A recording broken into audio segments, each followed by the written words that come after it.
Hi everyone, my name is Tamanna Chaudhary. Welcome to NEET Adda 247। इस छोटी सी video की हेल्प से मैं एक ऐसे क्वेश्चन को आंसर करने वाली हूँ बिल्कुल डिटेलिंग में कि आपको कौन सी बुक्स फॉलो करनी है अगर आप नीट 2025 के लिए प्रिपेयर कर रहे हैं, जिसके अंदर हम लोग फिजिक्स एनसीईआरटी के इंपॉर्टेंस की भी बात करेंगे, जो डिफरेंट बुक्स हैं उनकी भी इंपॉर्टेंस की बात करेंगे। क्योंकि यार देखो, बहुत सारी बुक्स हैं जो तुम लोगों के लिए अवेलेबल है जहां से तुम लोग अपनी फिजिक्स की प्रिपरेशन कर सकते हो। एसएल अरोरा है, डीसी पांडे है, एचसी वर्मा है, तो क्या सारी बुक्स फॉलो करनी चाहिए? और अगर इनकेस कोई बच्चा मुझे फॉलो करने वाला है तो क्या उसको कोई बुक फॉलो करनी है? इन सब के बारे में मैं तुम लोगों का सबसे मिनिमम टाइम लेके इस वीडियो में बात करने वाली हूँ।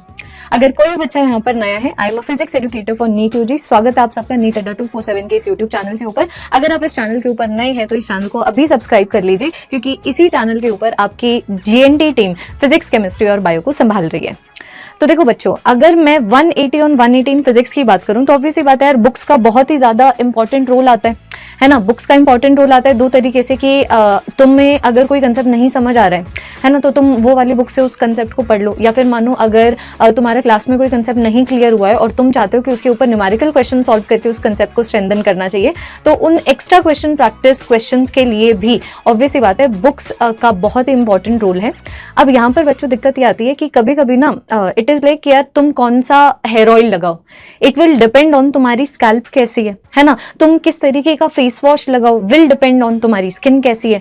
तो बच्चों को ये नहीं समझ आता है कि उसी तरीके से तुम कौन सी बुक फॉलो करो, ये भी इस पे डिपेंड करता है कि तुम उस बुक को फॉलो करने के बाद एक्चुअली में अकम्प्लिश क्या करना चाह रहे हो। जैसे कि देखो, अगर मैं सारे के सारे स्टूडेंट्स की बात करूं जो इस पर्टिकुलर वीडियो को देख रहे हैं, तो तुम दो ही तरीके के स्टूडेंट्स हो। या तो तुम वो बच्चे हो जो खुद से पूरे के पूरे सिलेबस को कवर करने वाले हैं, सेल्फ रिलायंट है, यूट्यूब की हेल्प लेंगे है ना, और वो अपने जो प्रीवियस नोट्स थे उनकी हेल्प लेंगे इनकेस अगर है, लेकिन व्हाट्सोएवर ये किसी भी बैच में एनरोल्ड नहीं है, तो उनके लिए अलग एडवाइस है। और जो बच्चे बैच में एनरोल्ड हैं है ना, उनके लिए अलग एडवाइस है, गिवन वो मेरे बैच में एनरोल्ड है या किसी और के बैच में एनरोल्ड है। तो सबसे पहले ऐसा कर लेते हैं, इसी के बारे में बात कर लेते हैं कि मानो अगर तुम किसी भी बैच में एनरोल नहीं हो, ठीक है भाई, तुम इंडिपेंडेंट हो, तुम बिल्कुल यूट्यूब की हेल्प से अपनी पूरी की पूरी प्रिपरेशन करना चाहते हो, तो देखो ये बच्चों 3 बुक्स हैं जो सबसे ज्यादा अच्छी हैं, जिसमें एक आ जाता है एसएल अरोरा, दूसरा आ जाता है एचसी वर्मा और तीसरा आ जाता है डीसी पांडे। अब ना मैं तुम्हें ये बोल रही हूँ कि इनके जो पीडीएफ है ना, वो तो तुम लोगों को इतने सारे टेलीग्राम चैनल के ऊपर ही मिल जाएंगे। अगर इनकेस तुम लोगों को तीनों की तीनों बुक्स नहीं खरीदनी है तो जिनका पीडीएफ मिलता है उनके पीडीएफ को डाउनलोड कर सकते हो, और जिसका नहीं मिलता है उसको तुम लोग खरीद सकते हो। बस मैं इन तीनों बुक्स के बारे में बात करना चाहूंगी कि कौन सी बुक तुम्हें खरीदनी चाहिए। क्या तुम्हें तीनों खरीदनी चाहिए हैं, या फिर तुम लोगों को इन तीनों में से सिर्फ एक दो ही खरीदनी चाहिए? तो ये डिपेंड करता है तुम एक्चुअली में इन बुक्स की हेल्प से क्या करना चाहते हो। अगर मानो तुम्हारा एम सिर्फ और सिर्फ क्वेश्चन प्रैक्टिस करना है, ठीक है, नीट लेवल के क्वेश्चन प्रैक्टिस करना है जिसमें बहुत ही हाई एंड मैथमेटिक्स ना हो रही हो, तो एसएल अरोरा से ऊपर बुक नहीं है। इतनी अच्छी बुक है। अगर तुम कोई भी एक टॉपिक को अगर मानो पढ़ने के लिए नहीं, ठीक है, पढ़ने के लिए भी तुम बोल सकते हो, लेकिन बेटर रहेगा कि अगर मानो तुम लोग खुद से पढ़ाई कर रहे हो तो तुमको यूट्यूब वीडियो देखो, तुमको यूट्यूब क्लास देखो जो डिटेल्ड हो, और फिर बाद में अपने डिटेल नोट्स बनाओ। मैं चाहती हूँ अगर तुम इन बुक्स का इस्तेमाल करो ना, तो या तो अपने कंसेप्ट को स्ट्रेंथन करने के लिए, या फिर वो कंसेप्ट किस तरीके से क्वेश्चन में अप्लाई होता है वो जानने के लिए। तो अगर मानो तुम्हारा मोटिव है एक कंसेप्ट को स्ट्रेंथन करना क्वेश्चंस की हेल्प से, बहुत डिफरेंट तरीके के क्वेश्चंस की हेल्प से जो नीट सेंट्रिक हो, तो बच्चों तुम लोगों को एसएल अरोरा बुक के साथ जाना चाहिए। इन केस मानो अगर तुम्हारा इंटेंशन है मैकेनिक्स के कंसेप्ट्स को स्ट्रॉन्ग करने का, क्योंकि देखो यार, अगर मानो मैं मॉडर्न फिजिक्स की बात करूं तो तुम्हारे सिलेबस में ना मॉडर्न फिजिक्स इतना डाइवर्स नहीं है। तुम लिटरली अगर एक चैप्टर के ऊपर 100 क्वेश्चंस कर लोगे ना, मॉडर्न फिजिक्स के एक चैप्टर के ऊपर 100 क्वेश्चंस कर लोगे, तो तुमने बेसिकली वो सारे क्वेश्चंस कर लिए होंगे जो पूछे जा सकते हैं उस चैप्टर में से, अगर मैं नीट 2025 के एग्जाम की बात करूं, है ना। लेकिन अगर मैं मैकेनिक्स की बात करूं तो मैकेनिक्स के साथ हम ये सेम चीज ये एक्सपेक्ट नहीं कर सकते। मैकेनिक्स बहुत ही ज्यादा डाइवर्स है, और मैकेनिक्स तुम्हारे पूरे के पूरे फिजिक्स सिलेबस का सबसे इंपॉर्टेंट यूनिट है। मैकेनिक्स में इतने सारे चैप्टर्स हैं कि अगर मानो तुम्हें मैकेनिक्स नहीं आती, अगर मानो तुम्हें वेक्टर से डील करना नहीं आता, तुम्हें काइनेमैटिक्स नहीं आती, फोर्स क्या होता है तुम्हें नहीं पता, वर्क एनर्जी थ्योरम नहीं पता, तो बिल्कुल मान के चलो कि जब तुम क्लास 12 फिजिक्स के सिलेबस को कवर करोगे तो वहां का जो इलेक्ट्रोस्टैटिक्स है या फिर मैग्नेटिक फिजिक्स है तुम लोगों को बिल्कुल भी नहीं समझ आना है। तो मैं बात कर रही हूँ इस मैकेनिक्स की कि मानो अगर तुम मैकेनिक्स के कंसेप्ट्स को स्ट्रेंथन करना चाहते हो, the reason being SL Arora में ना बहुत ही अच्छे शॉर्ट क्वेश्चंस हैं, है ना, जो बिल्कुल कंसेप्ट को टारगेट करते हो। तो अगर तुम इस तरीके से चाहते हो कि यार अच्छे क्वेश्चंस तो डेफिनेटली हम लोगों को मिलेंगे एचसी वर्मा में, लेकिन अगर तुम्हारा इंटेंशन है कंसेप्ट्स को स्ट्रेंथन करना कुछ छोटे छोटे क्वेश्चंस की हेल्प से, then HC Verma is a great book. बच्चों इसकी थ्योरी भी बहुत ज्यादा अच्छी है। अगर तुम्हें मैकेनिक्स की थ्योरी थोड़ा कुछ इस तरीके से पढ़नी है ना कि तुम लोगों को फिजिकल क्वांटिटीज थोड़ा सा इमेजिन होने लग जाए, तो इसकी थ्योरी मैं डेफिनेटली रिकमेंड करूंगी। तो वो वाले सिनारियो में तुम लोग एचसी वर्मा बुक को फॉलो कर सकते हो। और इन केस मानो तुम्हारी फिजिक्स ना मतलब इतनी वीक नहीं है, क्योंकि ऑब्वियसली बात है जो बच्चे मुझे देख रहे हैं, तुम लोग क्लास 12 स्टूडेंट भी हो सकते हो, तुम लोग ड्रॉपर स्टूडेंट भी हो सकते हो। अगर मानो तुम्हें लगता है कि यार हमारे ना मतलब कंसेप्ट इतने वीक नहीं है, 110 120 या फिर 100 मार्क्स तो हम लोग फिजिक्स में इस साल भी ले आए थे, और फिर बाद में अगर तुम्हें अपने कंसेप्ट को स्ट्रेंथन करना है बहुत अच्छे क्वेश्चन की हेल्प से, जो नीट और जेई के बीच में जो लाइन है ना, उस लाइन के पास में लाई करते हो लेकिन नीट की तरफ, तो फिर बाद में डीसी पांडे बुक बहुत ही अच्छी बुक है ना। तो अगर तुम तीनों को फॉलो करना चाहते हो तो तीनों को फॉलो कर सकते हो। अगर तुम इनमें से कोई एक बुक उठाना चाहते हो तो एक बुक उठा लो। बाकी मैं तो बोलूंगी एचसी वर्मा बहुत ही अच्छी बुक है when it comes to mechanics, और बाकी औरों के लिए तुम लोग डीसी पांडे या फिर एसएल अरोरा ले सकते हो क्वेश्चन प्रैक्टिस के लिए, ठीक है ना। अब मानो अगर मैं उन स्टूडेंट्स की बात करूं कि यार इससे बेटर तो हम क्या ही करेंगे, इससे बेटर तो है किसी टीचर की गाइडेंस में पढ़ लेते हैं, इससे बेटर है हम किसी की टीचर के एक्सपीरियंस का फ़ायदा उठा लेते हैं। और अगर मानो तुम यही सोच के अगर किसी कोर्स में एनरोल्ड हो, तो अगर तुम मेरे कोर्स में एनरोल नहीं हो, किसी और के कोर्स में एनरोल्ड हो, तो बच्चों मैंने रिक्वायरमेंट्स बता दी हैं, है ना, कि हर एक बुक कौन सी रिक्वायरमेंट को मीट करती है, उसी बेसिस के ऊपर तुम डिसाइड कर सकते हो। बाकी देखो यही फ़ायदा होता है जब आप किसी टीचर की गाइडेंस के अंडर पढ़ रहे हो, है ना, वो मैं हो सकती हूँ या फिर वो कोई भी हो सकता है। अगर तुम एक टीचर की गाइडेंस में पढ़ रहे हो ना, तो मान के चलो कि वो उन्हें ऑलरेडी सारी की सारी बुक्स में जितने भी क्वेश्चंस है ना, उन्हें ऑलरेडी याद है, उन्हें ऑलरेडी सबकॉन्शियसली या फिर अनकॉन्शियसली पता है कि कौन कौन से क्वेश्चन सबसे ज़्यादा इंपॉर्टेंट है। तो किसी भी टीचर को फॉलो करो, लेकिन शुरुआत से फॉलो करो। देखो जो ज़्यादा करेगा ना वो ज़्यादा लेके जाएगा। अब जितने भी, मैं चाहे 2023 बैच की बात करूँ या मैं 2024 बैच की बात करूँ, जिन भी बच्चों के 170 से ज़्यादा है ना फिजिक्स में, सबने 7 क्वेश्चन सीरीज का जिक्र किया है, क्योंकि वो एक ऐसी क्वेश्चन सीरीज है जिसके अंदर लिटरली मैंने 5000 से ज्यादा क्वेश्चंस करवा दिए होंगे, है ना। तो इतने क्वेश्चंस तो यार तुम्हें करने ही पड़ेंगे, और इतने क्वेश्चंस ऑब्वियसली बात तुम नहीं कर पाओगे अगर तुम एग्जाम की प्रिपरेशन ही एग्जाम डेट से 3 महीने पहले शुरू कर रहे हो, है ना। ये इतने सारे क्वेश्चंस को करने का तभी फायदा है अगर तुम पूरे के पूरे 1 साल के लिए प्रिपेयर करते हो। चाहे तुम मेरी गाइडेंस में कर लो या फिर मेरी गाइडेंस में ना करो, कोई दिक्कत की बात नहीं है, लेकिन एक बार अपना फिजिक्स एडुकेटर अगर चुन लिया ना, तो मान के चलो उसी फिजिक्स एडुकेटर को तुम लोग एंड तक फॉलो करोगे। तुम लोग सिलेबस को कवर भी उन्हीं की हेल्प से करोगे, रिवाइज भी उन्हीं की हेल्प से करोगे, क्वेश्चन प्रैक्टिस भी उन्हीं की हेल्प से करोगे, मॉक टेस्ट भी उन्हीं की हेल्प से दोगे, ठीक है। और बाकी मानो अगर कोई बच्चा मेरे ही बैच में एनरोल्ड है, तो भाई तुम्हें कोई भी एक भी ऐसी बुक नहीं है जिसकी तुम लोगों को रिक्वायरमेंट होगी। ना तुम्हें एसएल अरोरा चाहिए, ना तुम्हें एचसी वर्मा चाहिए, ना तुम्हें डीसी पांडे चाहिए। अगर मानो तुम मेरे कोर्स में एनरोल हो, तो तुम्हें सिर्फ और सिर्फ जो मैं क्लास में क्वेश्चंस करवा रही हूँ, जो मेरी तरफ से डीपीपी आ रही है, बस तुम्हें उतने से ही लेना देना है।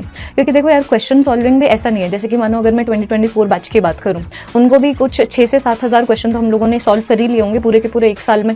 उससे पहले के बैच की बात करूँ तो तब भी हम लोगों ने 6-7 हज़ार तो सॉल्व कर ही लिए होंगे पूरे के पूरे 1 साल में। तो बात यह है कि ये जो हम लोग 1 साल में मानो 7,000 क्वेश्चन कर रहे हैं, वो सिर्फ सिलेबस की कवरेज के दौरान नहीं कर रहे, क्योंकि सिलेबस की कवरेज के दौरान आपका जो मेन मोटिव होता है वो है कंसेप्ट्स की स्ट्रेंथनिंग। इस तरीके से पूरे के पूरे सिलेबस को एक बार कवर करना, जहां पर आप पीवाईक्यूज को ज्यादा इंपॉर्टेंस दे रहे हैं, जहां पर आप क्लास में क्वेश्चन प्रैक्टिस को ज्यादा इंपॉर्टेंस दे रहे हैं। फिर एक बार जब खत्म हो जाता है ना सिलेबस, तब जाके आप और क्वेश्चन प्रैक्टिस करते हैं। मतलब तुम ये लगा लो, अगर मानो कोई बच्चा 2025 के लिए मुझसे पढ़ने वाला है, तो मानो हम पूरे के पूरे साल में मैं तुम लोगों को 8,000 क्वेश्चन की क्वेश्चन प्रैक्टिस कराने वाली हूँ। तो इन 8,000 में से क्या पता 3,500 ही वो क्वेश्चंस हों जो हम लोग सिलेबस कवरेज के दौरान कर रहे हैं। एक बार सिलेबस कवर हो जाएगा तो फिजिक्स की रिवीजन कभी भी क्लास नोट्स की हेल्प से नहीं होती, फिजिक्स की रिवीजन सिर्फ क्वेश्चन की हेल्प से होती है। That is the reason I say कि तुम लोग अगर मुझे फॉलो कर रहे हो, तो तुम्हें एक भी ऐसी बुक नहीं है फिजिक्स की जो तुम्हें फॉलो करनी पड़ेगी। डीसी पांडे के भी क्वेश्चन मैं करवाऊंगी, एचसी वर्मा के भी क्वेश्चंस मैं कराऊंगी, एसएल अरोरा के भी क्वेश्चंस मैं कराऊंगी, फिजिक्स एनसीईआरटी के क्वेश्चंस भी मैं करवाऊंगी, प्रीवियस ईयर क्वेश्चंस भी मैं कराऊंगी, जैसे मैं हर साल करवाती हूँ, तुम लोगों को भी करवाने वाली हूँ। बस बात यह है कि साल भर साल आप एक बेटर टीचर बनते हैं। तो अब मे बी 2024 जैसे 2024 बैच ने जितनी क्वेश्चन प्रैक्टिस की उतनी 2023 ने नहीं की,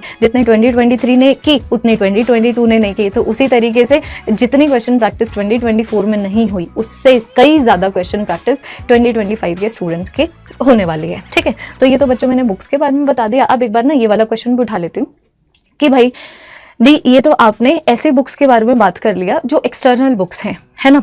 जैसे कि अगर मानो एग्जामिनर क्वेश्चन पेपर सेट कर रहा है, एसएल अरोरा को देख के थोड़ी कर रहा है, वो तो एनसीईआरटी को देख के कर रहा है। तो अगर मैं फिजिक्स एनसीईआरटी की बात करूं तो यार देखो इंपॉर्टेंट तो है, ऑब्वियस ही बात है। अब अगर तुम ये सेम सवाल पूछोगे अगर नी 2025 से 6 महीने पहले, एडवाइस अलग होगी, है ना। क्योंकि भले कोई भी चीज़ कितनी इंपॉर्टेंट हो, क्योंकि तुम्हारे सिलेबस, तुम्हारे प्रिपरेशन जर्नी में बहुत सारी चीज़ें इंपॉर्टेंट है, लेकिन कितनी इंपॉर्टेंट है वो डिपेंड करता है तुम्हारे पास कितना टाइम रहता है। और कहीं ये तो नहीं कि ये चीज़ करने में तुम्हें इससे कोई और ज़्यादा अच्छी चीज़ को गंवाना पड़ रहा है। तो मैं तुम्हें बोल रही हूँ कि अगर तुम फिजिक्स एनसीईआरटी की इंपॉर्टेंस मुझसे पूछो तो तुम अभी 2025 के एग्जाम से 1 साल पहले मुझसे क्वेश्चन कर रहे हो। So the very honest answer is yes, physics NCERT is important and you have the time to do it. 3 महीने पहले पूछते तो भी आंसर येस होता, लेकिन मैं तुम्हें बोलती अभी तक अगर नहीं की है तो मत करो। अगर तुम 1 महीने पहले पूछते तो मैं बोलती बिल्कुल मत करो। लेकिन तुम्हारे पास ना टाइम है बच्चों, तुम्हें समझना पड़ेगा लंबे टाइम तक देयर इज अ रीजन कि तुम लोगों को पूरा का पूरा 1 साल दिया जाता है प्रिपरेशन करने को। डोंट यू बिलीव कि अगर 4 महीने में ही नीट की प्रिपरेशन इस तरीके से हो जाती कि तुम 650 से ज़्यादा ले आते, तो जो एग्ज़ाम है वो हर 6 महीनों के बाद नहीं होना चाहिए था। देयर इज़ अ रीज़न ना कि आपको 1 साल के बाद ही एग्ज़ाम की डेट्स दी जाती हैं, या फिर हर 1 साल के बाद ये जो एग्ज़ाम है अपने आप को रिपीट करता है, क्योंकि बहुत ही ढंग से, बहुत ही सहज तरीके से, बहुत ही कंसेप्ट के अंदर जाके, बहुत ही सारे क्वेश्चंस करके जो प्रिपरेशन होती है उसमें 1 साल लगता है। और अगर तुम 1 साल कंसिस्टेंटली पढ़ते रहे ना, आई प्रॉमिस यू तुम लोगों को बीच में कभी भी ना बर्डन नहीं फील होगा। ठीक है, तुम्हारे पास टाइम बचेगा ऐसी चीज़ें करने के लिए भी जो पढ़ाई से अलग है लेकिन तुम्हारे लिए इंपॉर्टेंस रखती हैं, है ना। तो बिल्कुल तुम लोगों को कंसिस्टेंसी के साथ करना चलना है। तुम अगर थोड़ा थोड़ा भी पढ़ लोगे पूरे के पूरे 365 डेज, आई प्रॉमिस यू तुम उस बच्चे से ज़्यादा करोगे जिसने मे भी सिर्फ 4 महीने प्रिपरेशन की है लेकिन बिल्कुल दिन रात की है, उससे ज़्यादा कर जाओगे। This is compounding. चीज़ें, तुम्हारा इतना बड़ा नीट का सिलेबस है ना बच्चों कि सिर्फ जानना इनफ नहीं होता, याद भी चीज़ें होनी चाहिए। तो याद ऑब्वियसली बात है टाइम के साथ होती है। जितना ज़्यादा टाइम दोगे रिवीजन के लिए, जितना ज़्यादा तुम लोग क्वेश्चन प्रैक्टिस करोगे, उतना ही ज़्यादा चीज़ें याद होती जाएंगी। आई एम वेरी श्योर तुम लोगों ने ना अपनी क्लास में, या फिर तुम्हारा एक दोस्त तो ज़रूर होगा, या फिर एक दोस्त तो ज़रूर होगी जिसको ना सारे फिजिक्स फॉर्मूलाज ना ऐसे बिल्कुल टप टप टप याद है। और तुम सोचते हो कि यार वो ब्लेस्ड है, वो ब्लेस्ड नहीं है, उसने बहुत क्वेश्चन प्रैक्टिस की है। तो जब आप बहुत क्वेश्चन प्रैक्टिस करते हैं ना, चीज़ें आपको याद हो जाती हैं, है ना। आप नहीं भी कोशिश करोगे तो भी सारे फिजिक्स फॉर्मूलाज याद हो जाएंगे। This is the beauty of studying for 1 year for NEET 2025। तो फिजिक्स एनसीईआरटी की बात करूँ तो डेफिनेटली आपके पास टाइम है। आप पूरी की पूरी एनसीईआरटी को, जो नई एनसीईआरटी है मैं उसकी बात कर रही हूँ, तो उसकी डेफिनेटली रीडिंग भी करोगे। लेकिन मैं यही बोल रही हूँ कि एक बार जब तुम किसी टीचर से पढ़ लेते हो ना एक चैप्टर, है ना, और उसके बाद तुम फिजिक्स की एनसीईआरटी पढ़ना, और उसके बाद तुम लोग फिजिक्स एनसीईआरटी के क्वेश्चंस लगाना। क्वेश्चंस तो नो डाउट इंपॉर्टेंट है ही है, वो तो तुम्हें करने ही करने। कैसे करने वो मैंने तुम्हें बता दिया। शुरुआत फिजिक्स एनसीईआरटी से मत करो, फिजिक्स एनसीईआरटी को बिल्कुल लास्ट के लिए रखो।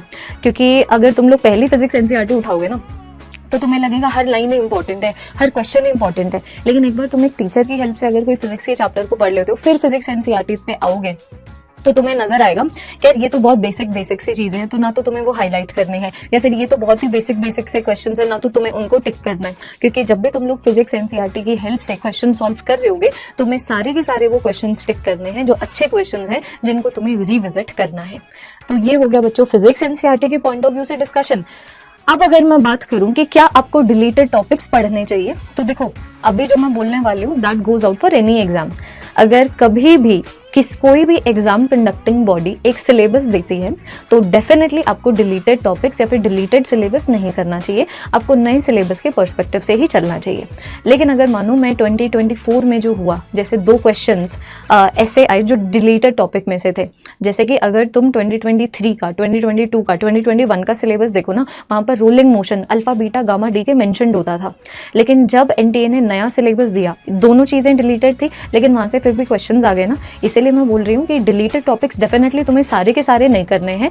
कुछ डिलीटेड टॉपिक्स जो मुझे लगता है कि हाँ यार बच्चे को ये जरूर से कर लेने चाहिए, उसका पूरा का पूरा लिस्ट मैं तुम लोगों को नीट अड्डा 247 के टेलीग्राम चैनल के ऊपर दूंगी, जिसका लिंक इस वीडियो के डिस्क्रिप्शन में है। तो तुम लोगों को सिर्फ और सिर्फ वही डिलीटेड टॉपिक्स करने हैं और तुम लोगों को डिलीटेड टॉपिक्स नहीं करने हैं, ठीक है। और एट द एंड बच्चों तुम लोगों को बस मैं यही बोलना चाहूंगी कि अगर मानो कोई भी बच्चा मुझसे तो फिजिक्स पढ़ना ही चाहता है ना, मेरे साथ तो 8000 क्वेश्चन सॉल्व करना ही चाहता है, अगर कोई भी बच्चा नीट 2025 की प्रिपरेशन के लिए सिर्फ एक बार पे करके एक ऐसा सब्सक्रिप्शन चाहता है जिसके अंदर सिलेबस कवरेज भी हो, जिसके अंदर 3 बार रिवीजन भी हो, जिसके अंदर जितने भी आगे हम लोग प्रैक्टिस कोर्सेज लेके आएंगे या फिर टेस्ट सीरीज लेके आएंगे वो भी इंक्लूडेड हो, तो मैं आप सबको इंट्रोड्यूस करवाना चाहूंगी महापैक से। महापैक बच्चों अड्डा 247 का एक ऐसा सब्सक्रिप्शन है जिसमें आपको सारी की सारी चीजें वंस एंड फॉर ऑल मिल जाएगी।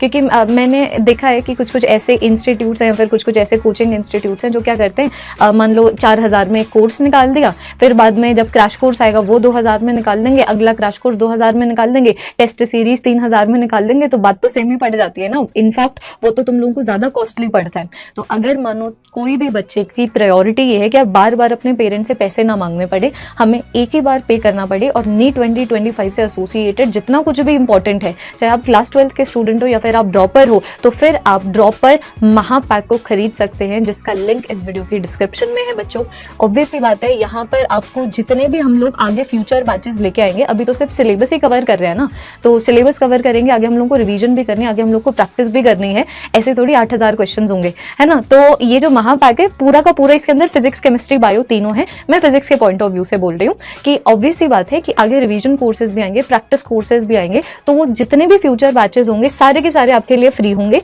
जितनी भी टेस्ट सीरीज हम लोग लेके आएंगे सब फ्री होगी, और हर एक टेस्ट सीरीज का वीडियो सोल्यूशन आपको मिलेगा।